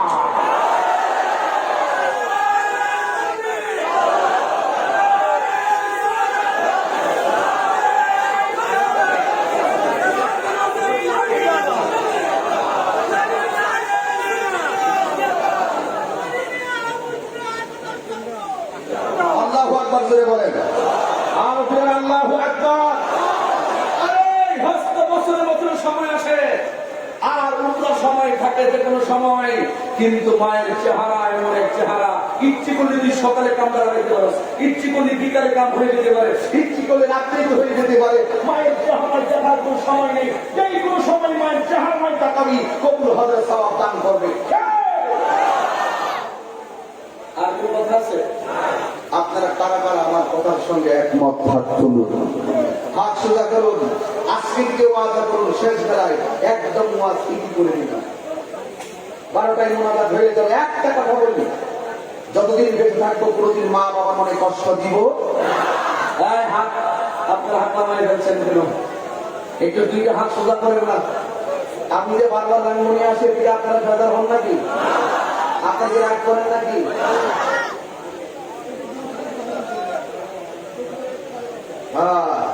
এই দেখেন দেখেন দেখেন একটা বাস্তব হাতামান, এটা গুরুত্বপূর্ণ তথ্য হয়েছে। হুজুর একজন লোকের দুটি কিডনি নষ্ট, তার মা একটা কিডনি দিতে রাজি, কিন্তু সে কিডনি স্থাপন করার সামর্থ্য ওই লোকের নাই। হুজুর ওই লোকের জন্য সবার কাছে সহযোগিতা চাই, সহযোগিতা করবেন। অনাথ যারা, অপারক যারা, যারা দুর্বল, এদেরকে সহযোগিতার প্রয়োজন আছে না নাই? আমার পুরো পানি বেশ বেশ যাও একটু পুরো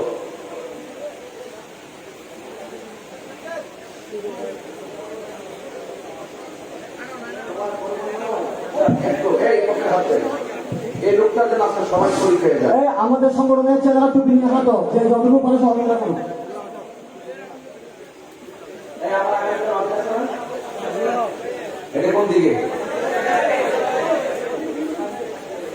3 কিলোমিটার দূরে, 3 কিলোমিটার দূরে, দিনের বেলা। কোন বেলা? দিনের বেলা যাবেন ইনশাল্লাহ। আমি তো দাওয়াত দিয়ে ইসলাম ওই দিন, আজকে দাওয়াত দিয়ে যাই। কালকে ইনশাল্লাহ রাঙ্গুনিয়া দিয়ে তো কখনো আসি নাই। আপনাদের প্রিয় প্রেমিকদের অবস্থা একটু দেখতে চাই, রাজি আছেন কিনা বলেন? ইনশাল্লাহ সবাই যাবেন। এই পকেটে হাত দেন না বাবা। এই আল্লাহ আপনার কিডনি ভালো রাখছে, কিন্তু সুস্থ যেহেতু রাখছে, গান করেন আল্লাহ মুসিবত থেকে আপনার বাঁচিয়ে রাখবে। ঠিক আছে বাবা? দেন সবাই দেন, সবাই দেন, সবাই দেন, সবাই দেন।